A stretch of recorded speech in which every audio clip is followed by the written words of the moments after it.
Yo, check the mic, 1, 2, Beacon is the name. Lights up the city, ain't playing no games. Joel Simmons and Michael Seville, the vision is clear. Dropping knowledge, conquering all of your fear. Beacon, Beacon, that's the sound of the future. The main hosts are here, they built the whole structure. Community strong, we rise from the ground. The Beacon power up, yeah, time to look up.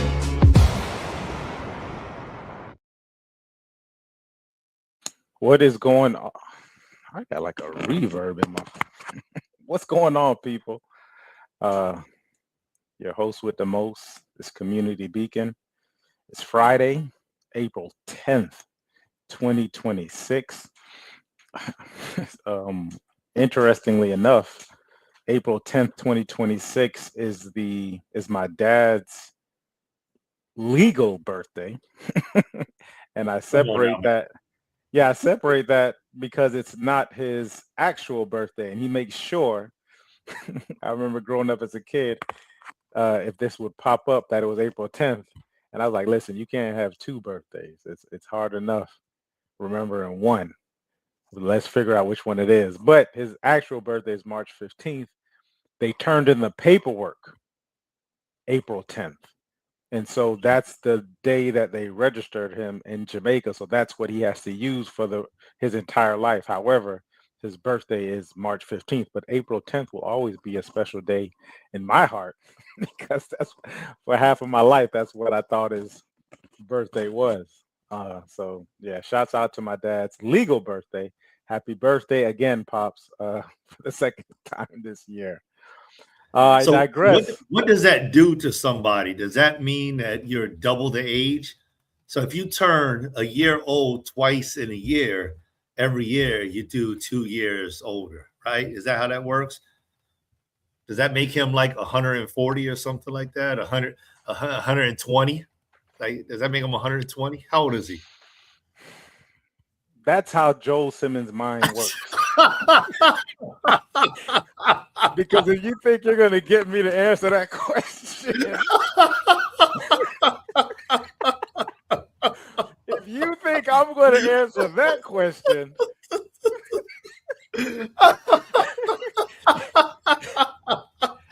we've been doing this for about 5 years now, so I got to catch on at some point. To my co-host, we've been doing this for over 5 years now, so I'm at some point in time I'm going to catch on. All right, you got me. Delve into it. Shouts out to hey, brother, co-host for the Community Beacon, Joel Simmons. How are we doing today, brother? What is going on? Magnificent, bro. Magnificent, man. We're doing good. We're well. I just got back from picking up my son. Brought him out here to the O Lab so that we can go ahead and connect with everybody. I'm in between two windows today. We just moved our table into this other room, trying to understand exactly where we're going to put all the furniture, exactly how it looks before the floors get laid. So it is what it is. I don't have like the best location for the video, but I'm here, man. And I appreciate you stretching time and all of the people out there stretching time with us a little bit so that I can be ready to go. Yeah, brother. The important part is that you are present, regardless of what it looks like, and to be in this space again. I've already had my first big laugh of the show, so that's awesome. we could shut it off now. You know what I mean? I'm definitely grateful to have you here, guys. And we can jump into it. I know I entitled the show "What Fear Is Actually Doing," and I can preface this by saying this March 30th, and I had to go back and take a look at this group I posted in, and I had the night before, so the morning of March 30th in the morning, while I was sleeping, I had something. I woke up out of my sleep, and then I did what's called the EI, which is an emotional inquiry. It's a audio tape. You just kind of listen to it, and you kind of just like a lot of somatic prompting that you go through as you listen to it. Something I wouldn't quite call it meditation because it's you're actually doing something in this particular exercise, and so a lot of things were coming up, and one of the things that came up was fear. And normally when fear comes up or the word fear comes up, uh, I have developed a propensity just to do it in spite of the fear, right? So now when fear comes up for me and going into emotions, I'll just do it. Like, it's like fear, scared, or you scared or you fear. I'm like, oh, okay, just it's just something to be done. It's something to be conquered. And I don't know when I exactly developed that, but it's been just that way for me. So I remember a long time ago, or some shows ago, we spoke about confidence, and I think you brought up something about confidence, and I was like, well, when I really went back and thought about that, I was like, well, it's not. I mean, it can come off as confidence, excuse me, but it would be more so like courage is how I think some people would define it, because the fear is identified and you do something in spite of the fear, right? There's no like, if anyone thinks that there's no fear in Mike's heart, that's the furthest thing from the truth. I think we all as human beings have fear come up at some point in time. So anyway, so fear came up during this EI, emotional inquiry, and then it's prompting you to ask different questions. And then another word came up for me, and the word was terrified. And the way that word, and I related to that word terrified, allowed me to actually experience this emotion or this feeling. Because I couldn't tell you the last time that I actually sat in what some people will call fear, right? Like where it's just like I'm just scared, like what's gonna happen next, or to not move. But then there was a part of me that resonated so tough for me as the word terrified, and what it did was it allowed me to actually sit in it, because what I was doing with the fear was like just skipping over it, like just not even paying attention to it. Like I'm just going in, this is just a part of the the practice. This is a thing that happens. It comes up. When I was able to put the word terrified on there, it actually allowed me to sit into it, right? So what and then started really be looking at things that I did, or rather at the time reacted out of fear, certain movements that I made, saying yes to things for fear of missing out, or you know, not saying I wasn't saying no to much, but the terrorize but when I can put terrorized in it instead of actually moving forward, which is actually one of my principles, which is check the temperature, it allows me to actually sit and make a sit with the being of it, and then whatever decision or choice it is that I make, it's not made out of, oh, I can't undo this. I haven't made something too big. So that happened March 30th, and it's April 10th. And then this week it was interesting because I actually got a chance to sit with again, which really allowed things to open up for me, because it was a tumultuous week, and it was really tumultuous from this war, right? Like this whole Iran versus this Iran, Israel, America. We're currently in this climate, and there was a deadline given, which was, I think it was Tuesday at 8 p.m. or Monday at 8 p.m. I forget. But then I really started to notice like how much I was paying attention to this deadline and what would happen during if this deadline wasn't met. Not that I thought that I was necessarily in danger, but just like what was going to be happening throughout the world. Like really, there was a lot of empathy for the people that are involved in this um, situation, right? And I normally don't watch the news. I normally don't like really sit in these things. Like once again, I kind of just breeze through it. But it was just, what was this fear? And I'm going back to the word fear because terror, I just needed terror in order for me to register fear. What was this fear allowing me to do? What kind of decisions was I making based on this fear? Whether at this point now that I'm able to recognize it and sit with it, as opposed to kind of just going through it. So that's kind of how Mm. I prefaced it in some of the thoughts, and of course, this is an open discussion. So And that's deep right there. There's a lot of things that just kind of like travel through my mind. Like the discussion is based on fear. Uh, are we diving into terror?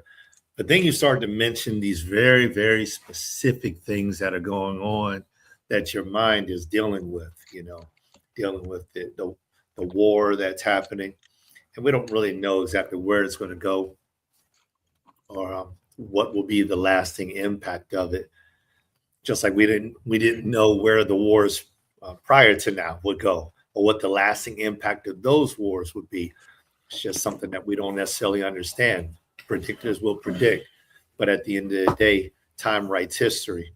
And so when I'm thinking about this, it's like, this is really interesting. I mean, we've talked about fear before, and I love the word that you use um, many episodes ago where you talked about signals.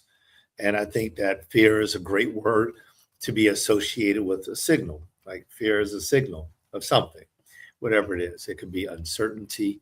It could be the challenges or not being confident inside of something. It could be the lack of control, a perceived threat. It could be a real or imagined threat. It could be so many different things, right? It could mean that this is a point of growing. There's just so many different things that fear can indicate. And I definitely, just a personal testimony, I've definitely taken a different look and perspective of fear, and how I think about it, how I associate fear with my life. Because I'm not a man of fears, but I understand that there is a place for fear, and I've learned that it definitely has showed me when something is quote unquote fearful, that this is a point of reference. I need to stop, think about what is going on, and the biggest thing is I need to identify why I'm starting to have this feeling. And granted, for all of you all out there that may be listening to this conversation, I think about this identification process with all emotions, right?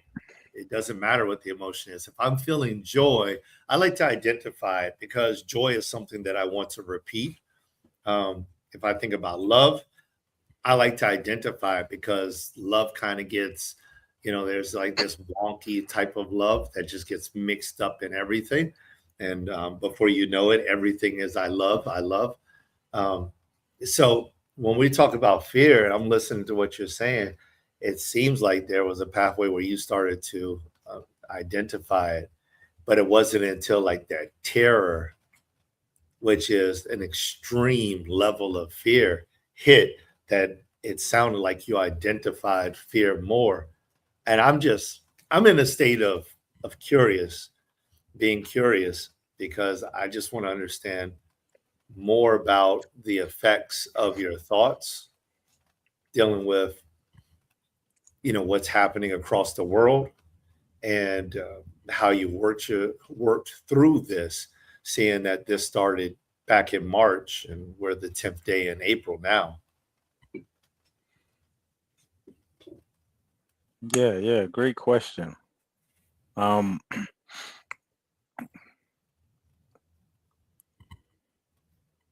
it's interesting that you brought up identification and identifying the different emotions. Maybe around 2 years ago, I did an NLP course. It lasted about 18 months. And one of the exercises that we did was we actually went through and identified, a, what people would call emotions, but in NLP is called values, like different states of mind and being that a person could be in.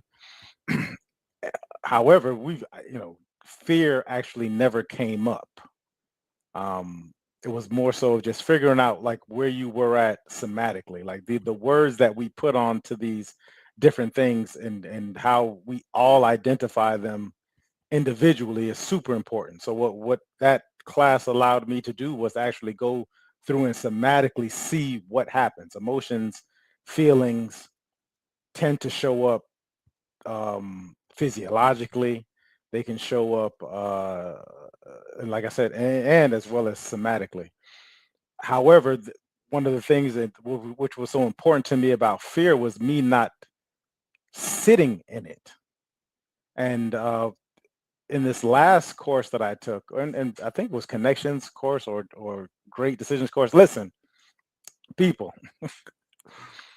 if you're looking to take a course on like actually connecting with yourself first and with other people or whatever it is, Joe Hudson's connections course is probably one of the, and I don't give a lot of recommendations anymore, but this is something that I'm just like, it probably was, and I don't get paid for this. Probably one of the best courses that I ever took, and for the pricing of it, right? And I hate that, but people care more about money than anything. But I think it's either you can get it for 600 or 900 bucks, whatever it is. Do it, do it. The things that I learned in that is just breathtaking, and the people, the community is. I mean, it's even crazier the way that we have conversations within that community. Actually, like it's so because the brother mentioned curious. It's so um the possibilities that come out of those conversations are unlike any other conversation I had in a lot of different groups and places and environments socially that I've been in. So if you ever get a chance, Joe Hudson's Connections course, and you're kind of thinking about, what does it look like to communicate both on the outside and within yourself, um, super, super dope thing to do. So part of the framework that you learn within the connections course is the view framework. It's actually the foundation of it. And the last part was like being in wonder. So when I mentioned fear or even terror, they're not to me, right? I think how the connotation when I'm in conversation with people, it would come out a certain kind of way, but it's not a negative thing, right? To me, in my experience. However, it was taught that way. So I'm socialized and I'm indoctrinated to believe that being scared or being fear is in some parts it's almost shameful as a man to be to even state it like, hey man, I'm scared. You know what I mean? Like from a young age, it was like you had to be this, you had to present a certain kind of way, especially the in the culture. So I learned at an early age, like you just kind of and which is true. You see the fear and you can do it anyways. But for me to actually sit in it, not to do anything, not to I identify it just because I'm having this conversation with you, but it was more so about figuring out how do I not to manage it, right? Because for me, when I identify something, it'll automatically go into management of a thing, and which is I think there's just different stages of it, but to actually to be able to sit into it and to allow these things to flow because it's just what I'm putting on it, right? Like whatever, like whenever this may have happened, this could have happened when I was 3 or 4. Something happened when I was 3 or 4. It caused me to feel a certain kind of way. I was uncomfortable with that feeling, and then I would, from that point on, I identified it as this thing. So now I'm at the point where I'm just allowing a lot of these things just to flow with me. But in order for them to flow through me, it's actual sitting in this thing, in this whatever it is, and not really thinking or doing much about it because there's really nothing to do but just to hold space with oneself to say, man, this is what I'm feeling. What does it do?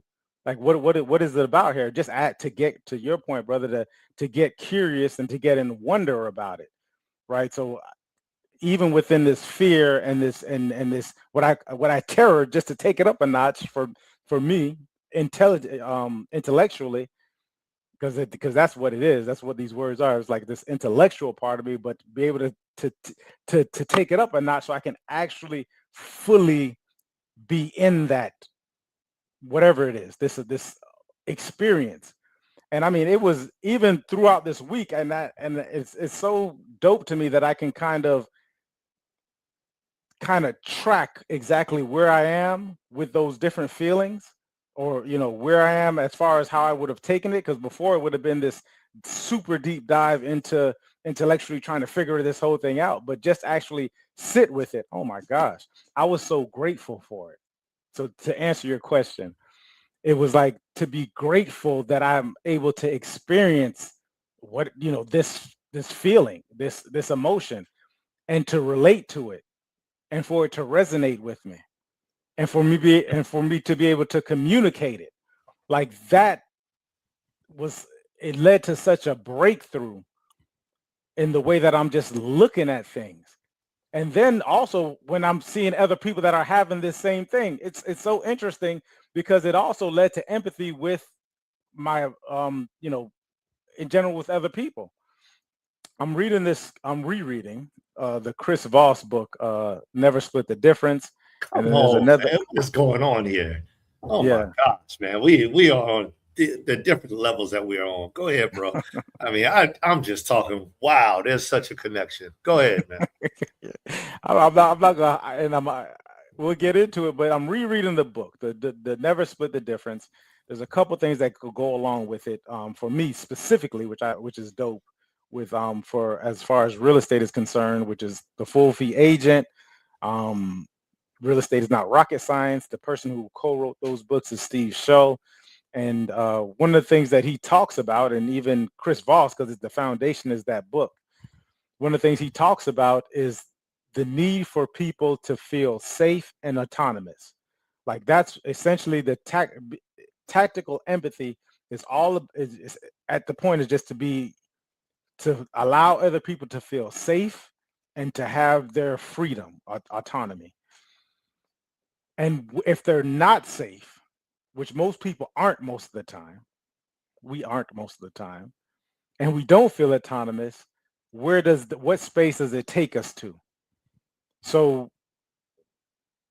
in my ability to quite understand that fear, because some people will look at me and say, okay, well, he's just out here doing things that I probably wouldn't do because I'm scared for X and O to happen or whatever it is, and they're just out here doing it. And it couldn't register to me why people couldn't do certain things, because I'm just like, are you gonna die? Like what? Like where is this lack of safety coming from?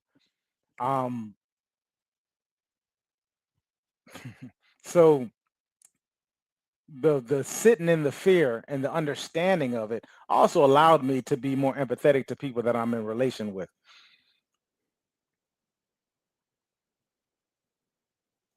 Hmm. By the way, I'm going through the Chris Voss book, Never Split the Difference, right now. Right now. Right now. So we didn't plan this.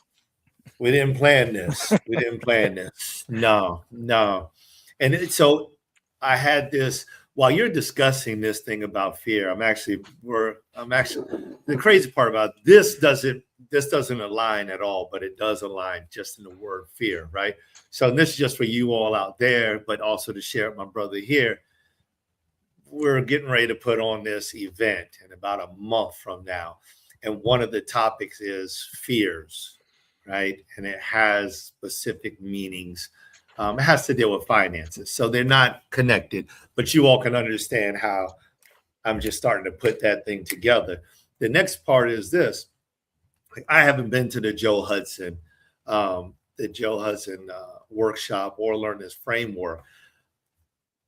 However, bro, we have been discussing, and as we're opening this thing up, I'm like, this is exactly what's going on inside of my life, exactly what I've been doing for these last whatever amount of months. And especially since the time up there, I decided, okay, you know what, fire department, no more. I'm out of there. I'm going out. I'm going to do exactly what I said I'm going to do, win, lose, or draw.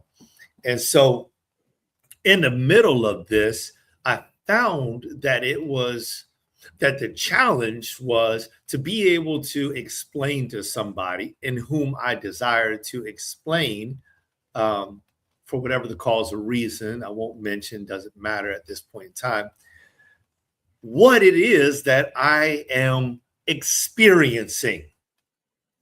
And for a person who doesn't understand what Mike, what you're talking about, to them, this thing is like, boom, like what on earth is this dude talking about? Right? What is he talking about? When he talks about how he feels stressed, but he doesn't feel stressed. What is that? What is this paradox? Is this guy stuck in the Bermuda Triangle? Where is he? What does that mean? When this guy says that he's scared, but he's not scared, what exactly is that? That is me attempting to show somebody what I've come to understand is like presently taking place. However, the emotional connection to the words that I'm using is not there. And I didn't have another word to be able to inform another individual that this is what's going on. I have identified this. I've validated it. I am aware. This goes back to our A-frame, being aware, accepting, acknowledgement, right? I am 100% aware that these things are happening inside my life. I am aware that these are the emotions. I am aware that these are the clues, and I am okay. I'm good. Because the emotional piece of it has been separated. So I'm like sitting up in a chair over all of these different types of feelings and emotions. And I'm just like, okay, I recognize it. Yep, that's it. And at that point, it's just like, just let it be. Like it is what it is. I don't need to do anything with it. There's nothing to do with it. There's nothing to do with it. I've taken the time to identify it. I've taken the time to learn more about it. Right? I've used my judgment to learn what's going on, this internal piece that's happening. And so when you start talking about this, man, it's like you're no longer reactive. And these are lessons that I share with my son, who's sitting across from me at the table, that I know you're sharing with your son. But it's like, and don't get me wrong, to all the women out there, I'm about to say something that may sound, chauvinistic. But as a man, this is something that I'm teaching my son. It's like, simply because the thing happened and the initial impact of the thing happening hurt does not mean that we have to react. Let it flow. Take it in, feel it, understand it, acknowledge it, validate it, investigate it.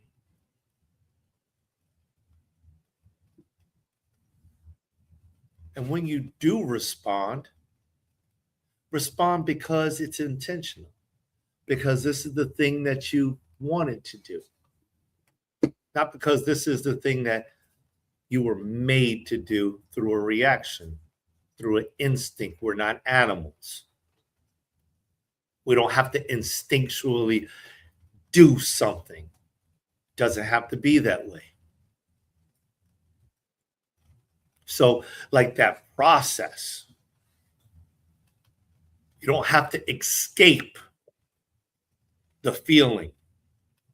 You can actually, you use the word sit with it, the phrase sit with it. You can actually allow that thing. And see, here is the power of sitting with something.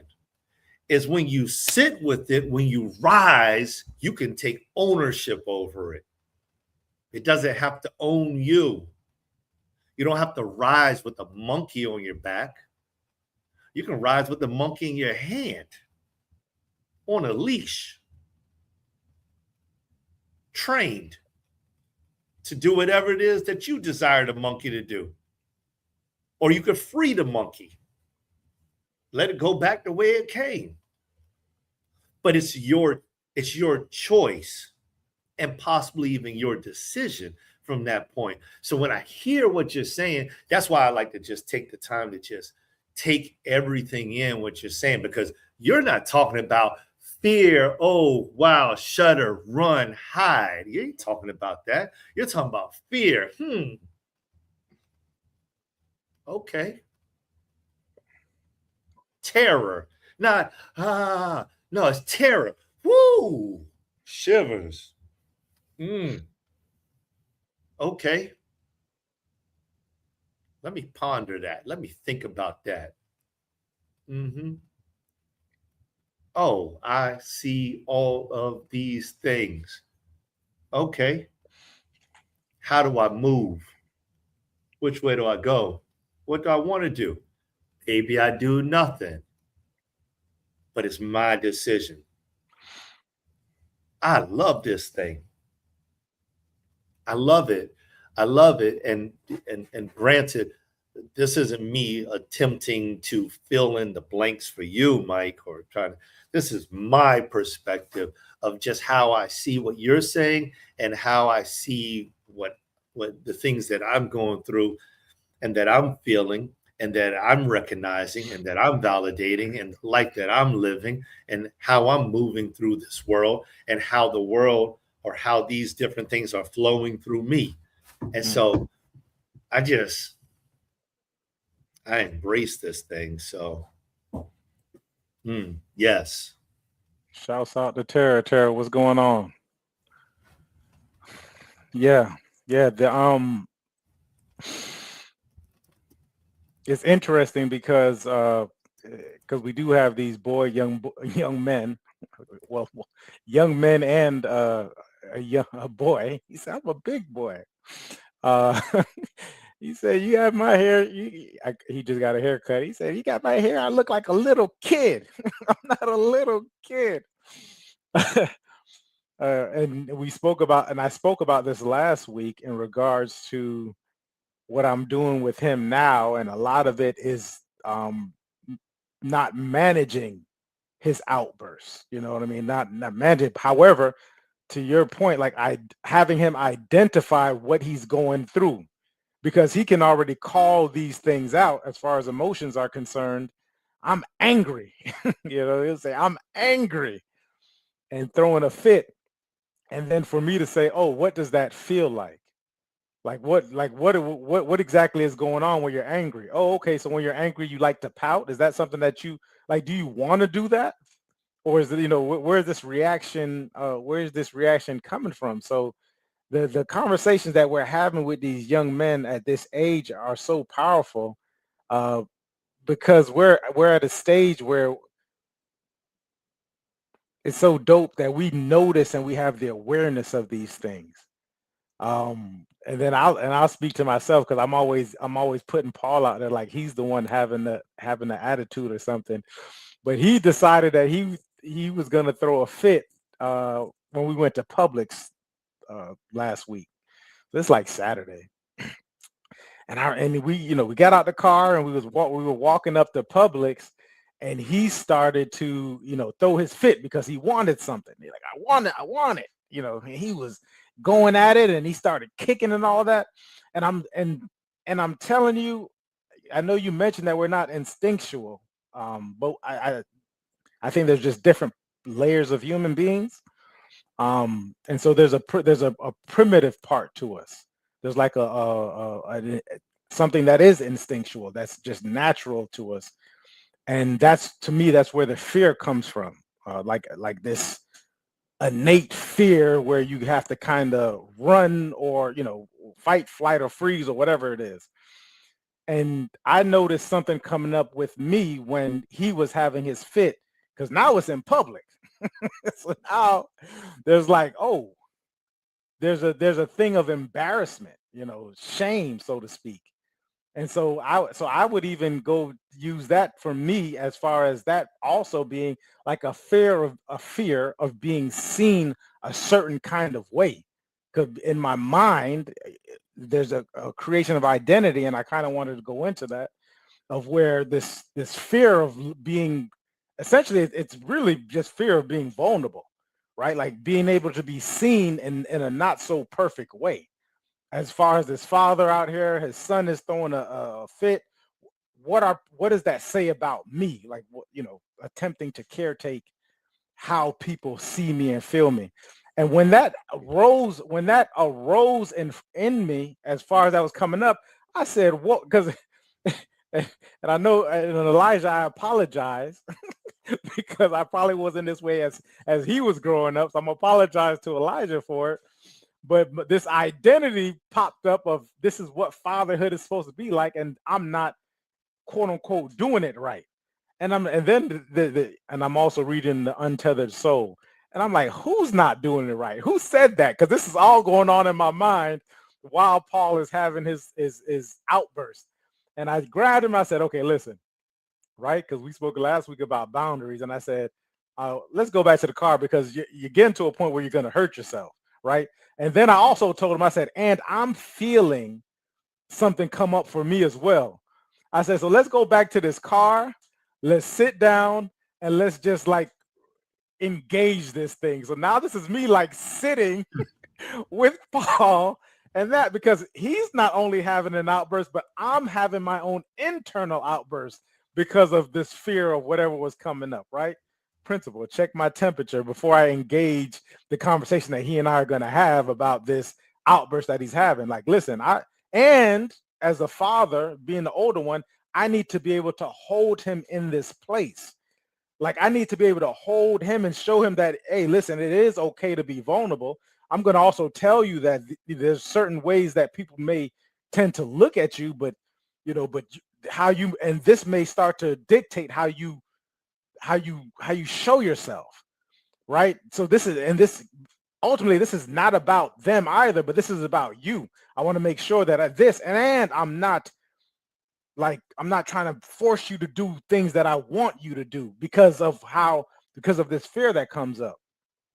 So I was thinking about that fear, and I digress. I'm gonna get back into this conversation because I'm just showing you how this comes up. Like, it's just that simple. I'm not perfect by all means, as a father, as a man, as a whatever it is. I have my things. I'm 43 years old. I've experienced it enough to where I've started to do it. I'm noticing it now, which at times it could be frustrating, but I'm okay with that. That's a question you ask yourself. Are you okay with you? Right. And I'm okay with me. That's why I'm okay with sharing this.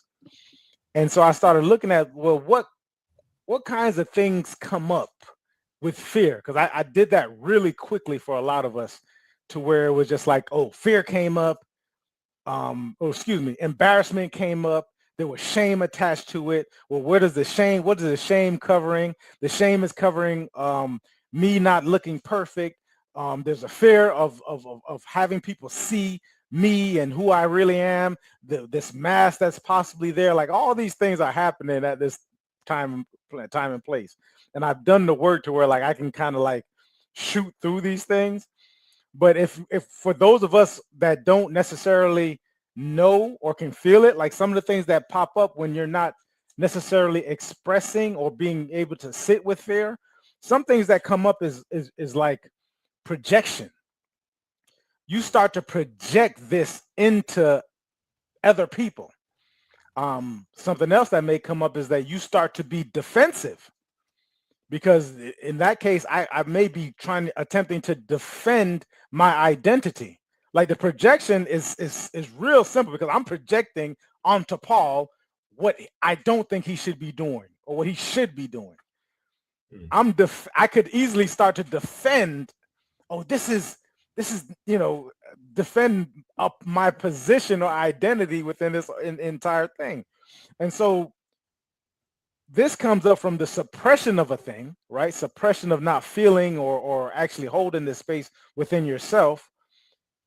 And it's expressed in these different kind of ways, as opposed to when you hold it, you kind of transmute this stuff, right? Because what happened is that when I went back, and I'm not suppressing it, right? Like, but suppressing this outburst within myself. and I'm not necessarily expressing it by projecting or defending it. I actually get to transmute it, and what comes out of it is like this, man, the conversation, even at a 5-year-old, the conversation that he and I have became so beautiful in that car for the next 3 to 5 minutes. It was like, listen, I know you're having this outburst and you're allowed to have it all. But when you're ready, like we can get into this if you'd like, right? The conversation I had with myself was, once this outburst is done, like you are like he's not even gonna remember it. Like Paul's not gonna remember it. The people aren't gonna remember it.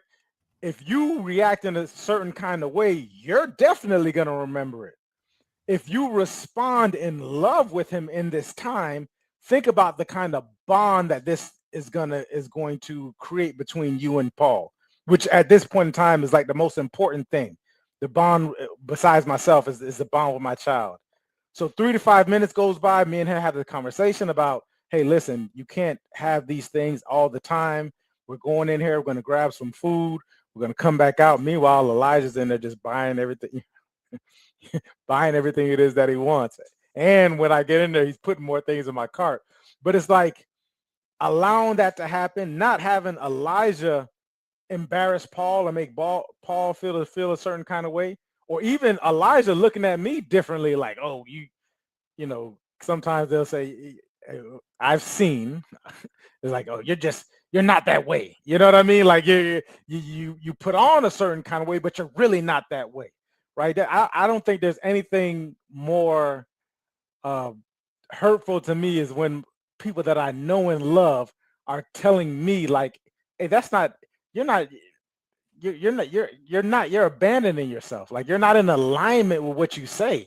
Like you're a hypocrite, right? Like for my kids to tell me that I'm a hypocrite in some kind of way, like that's one of the things that I'm just like, hey, well, what's that about, right? Like, am I not, where at what point am I abandoning myself? Because the people who you are in connection with, especially relationally, like they get to see you. You know what I mean? Like they know, they get to see you. And if you are out of alignment because somebody comes around, because here's one, the report card comes and it doesn't say what it wants it to say, the teacher calls and you pretend to be a certain kind of way and this, whatever it is, like when you go, like the way that they look at me, and that's one of the things I'm just like, I don't want my kids to feel that way, and I don't want to feel that way. Because if I am reacting or doing a certain kind of thing outside that is not necessarily who I am, then that means that I'm abandoning who I am. I'm projecting something. I'm defending an identity that's not probably mine to begin with. It's not the whole Mike. So, I know that was a lot within the context of this conversation, but I'm just explaining, going back to the title is like, what fear is actually doing, right? And it's not a bad, and it could be doing any of these things. Like we get a chance to decide and make the choice of it. But it's like, you really got to see and understand the pattern. And the way that you see and understand the pattern is by actually being in the pattern and holding yourself in a certain kind of way. Man, I like that. I like that entire explanation. I appreciate you sharing it, because these are some of those tough moments. You're grooming Paul, and it's like in the middle of these scenarios. This is like real life. It's real life. Every single thing that we read or we study and we put inside of our mind, like, I love that, I'm gonna do that. It's all kind of like theory until it's tested. It's got to be tried by fire. And so hearing this testimonial of you putting the work to good use, I call it good use. It's very impactful. And then hearing about your thought process in throughout the entire incident is just, I'm grateful, because I believe that it's going to impact Paul in a great way. And I feel like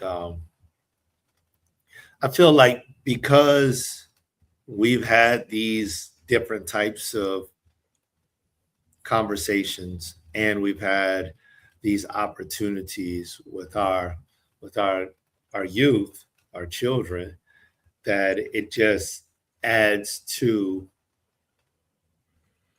a few things: the dynamic of our family, the dynamics of our relationships with our children, the dynamics of our relationships with ourselves, the dynamics of our relationships with the information that we're absorbing, that we're taking in. And there's probably some more relationships that I could mention. But the reason is because what good is higher learning if it's not used? What good is it? So you know something. Great. There's people across the world that know something. So you're a genius. Great. There's other geniuses, some of which people will never know. But if you can show me how what you know is improving the quality of life for yourself, for those that are around you, in my mind, in my heart, you deserve applause.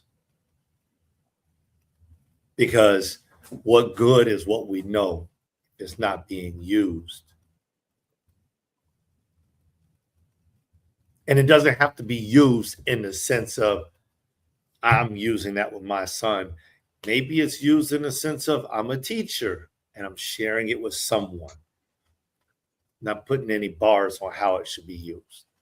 I just love it when something that is so beneficial to somebody else is being used, and when somebody shares the secret sauce.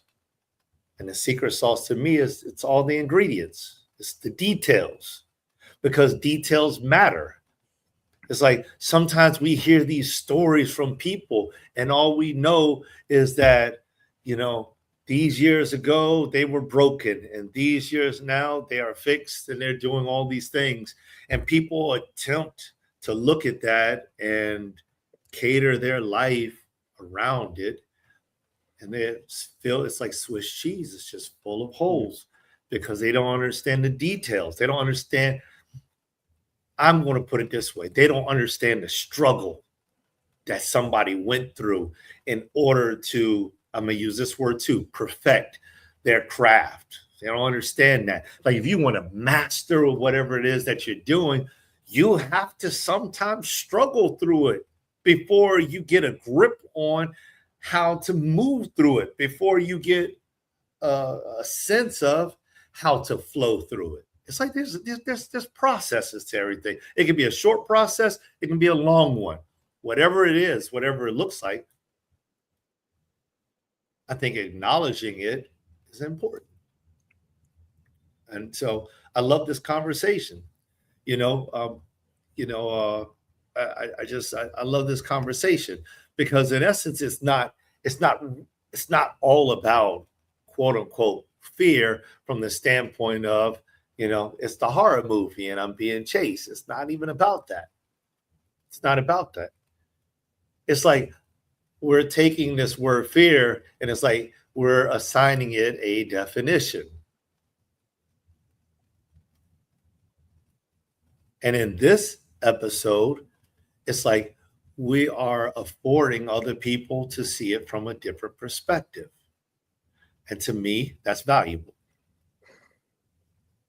That's valuable. You don't have to fear fear. That you don't have to fear fear. Not when you phrase it the way that our discussion has been going. You can actually invite it. Come sit at the table. I got some questions for you. Whew. I've been dealing with you for years. You've wrecked my life in times past, but I want you to understand You have no power over me. So tell me something. What really are you? Who really are you? Where do you really come from? What are you really doing in my life? What are you stirring up? Come on, come talk with me. When I was young, I did things like a youth, but I'm much older now. Learned some things, acknowledge some things, see things differently.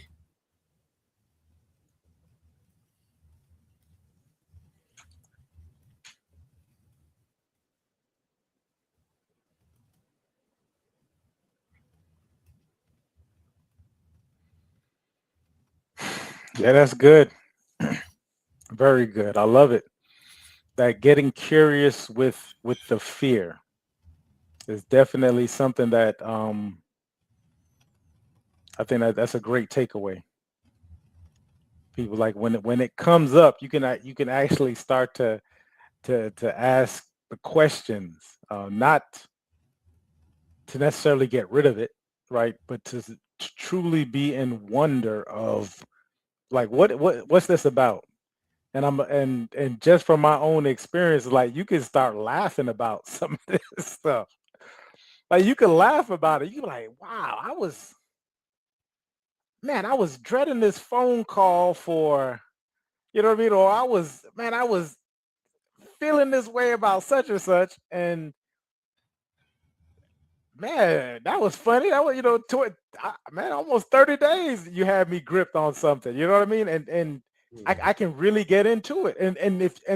And the faster you start to notice and do those things, not really faster, but when you start to notice and do those things, you'll start to see how like when it's in the dark, it just makes it so much bigger. like it becomes this huge thing. But when you put it out there, and then the brother mentioned struggle, some of the dopest conversations, some of the strongest relationships that I've dealt with came out of some kind of what a person would call struggle. Is because when you can deal and do the hard things or the things that you fear, the questions that you're asking, I'll leave it this will be my last thing. It's like in real estate. And so I do a with whoever it is, I'll do a initial consultation, right? Takes me about 10 to 15 minutes. Some people like to talk, so I'll put it up for, it'll be longer. We but because people like to talk. There's a lot that when you talk about high stakes negotiations, there's almost nothing in compared to real estate, right? Unless if you haven't read the book, Never Split the Difference, this is the FBI negotiator, hostage negotiator. So yeah, when life is involved, I'm not talking about that, right? Because there's a lot of fear, I would imagine, that's involved, or nerves and all kinds of things come up during those type of negotiations. But housing and having to do something. So anyways, it'll take me 15 to 20 minutes off times because you kind of figure a lot of these things out. There's certain questions and certain things that need to be established while you're having a mutual relationship that's going to be that's of this magnitude, okay? And if you don't ask these questions and get to a clear understanding from both sides about it, it's going to be it could be a tumultuous journey. Maybe not necessarily for the client, right? Especially if you're really good at caretaking people. You know what I mean? If there's a lot of agents who are people pleasers, so their client doesn't even know what's going on except for when, some of the big things happen, whether they're putting in an offer, whether they're doing an inspection when the inspection comes back, and of course at the closing table and the final walkthrough, like this, or title, anything, when certain big things come up. But ultimately, most clients, they're just like, it's almost like a waiting game. So if you give them those expectations, they'll understand that. But for that agent, especially if they're caretakers, it's almost like a nail biter throughout this entire transaction. This is why agents, like they're out fast, because you can emotionally get burnt out real quick. especially if you're a people pleaser and you want to accommodate people, and you want to caretake, and you really care. You know what I mean? Like that's essentially that's what it is. This is you being a careful place. So I noticed that, and I noticed this within the industry. So that first initial consultation is super important. So the questions that you ask just in preparation, if you can get these things out of the way up front, the transaction can even be an even better transaction for both parties, right? When you start talking about your commission rate, if you state that and you have a standard up front, like we're not trying to guess when it's time to write out a contract and the other side that wants to negotiate and they come back with something, you already understand exactly where both of you guys stand, and there's no conversation about it. This is what it is.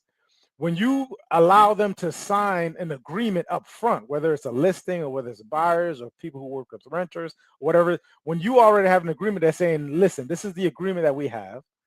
This is what protects you. This is what protects me. Like when you go into these things with already having the expectations and the standards laid out for each and every one of you, like this is what is going to happen. You can, and then you figure out like if you're what Chris Voss calls the favorite or the fool. When you figure out whether you're the favorite or the fool, I mean, what's gonna happen is you're gonna filter a lot of people that you probably shouldn't even be working with. Right? Like you're not going to be covering all kinds of grounds. Like I'm looking right now. I got a referral coming in, like right before we came in, a friend of an agent up in Orlando, and he asked me. He said, do you work with buyers in the West Palm Beach area? I said, absolutely. That's where I'm from. Right? He knows it. That's why he's reaching out to me. And he says, great. I have a client. And then we'll do like a referral fee, which is a standard, right? And then and so he gave it to me, and I'm joking with him, and I said it depends. Are they assholes? Because I don't work with them. You know what I mean? So I'm telling you up front, if this is a difficult client, and then we'll have a conversation about it. Okay, tell me a little bit about a client or whatever, and we'll have an initial consultation.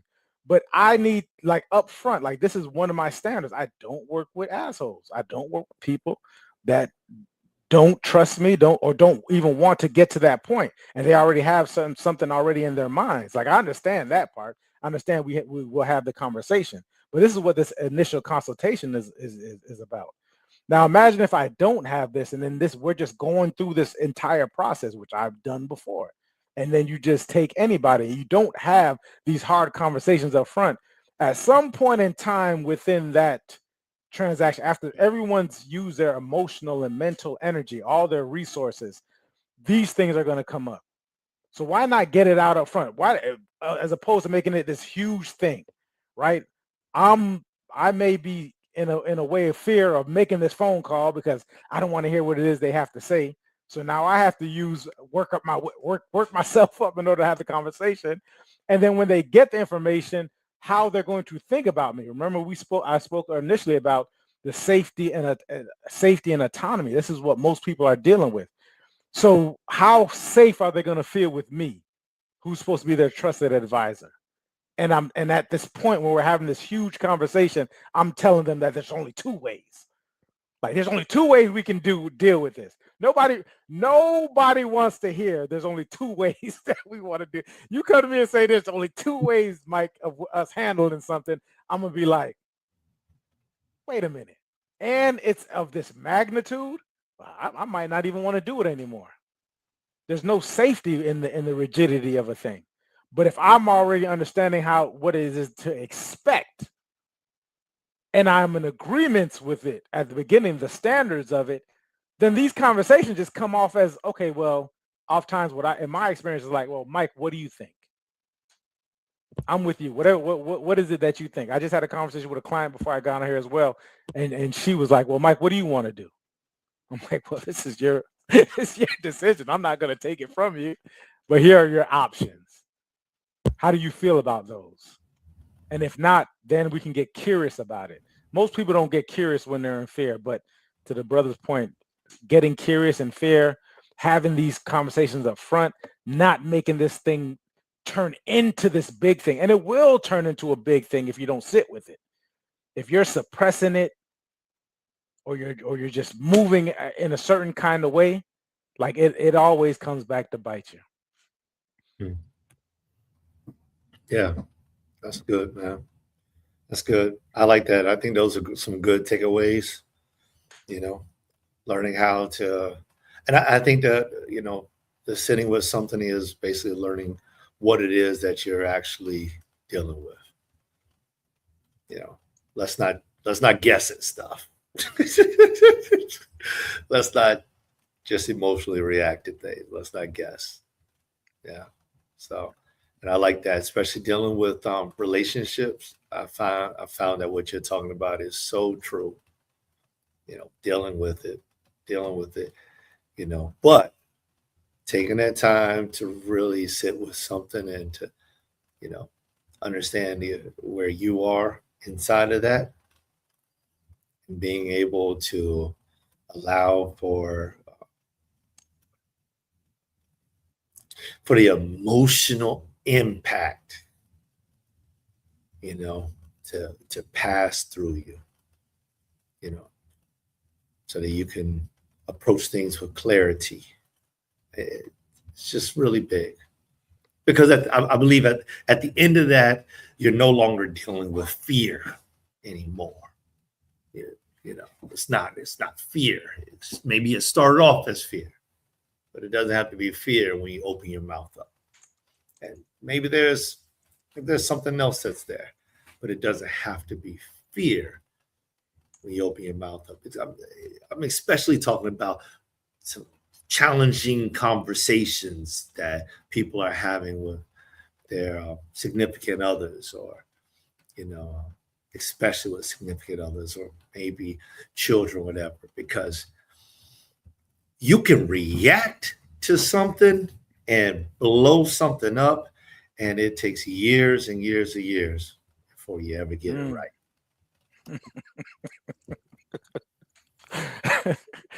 Yeah.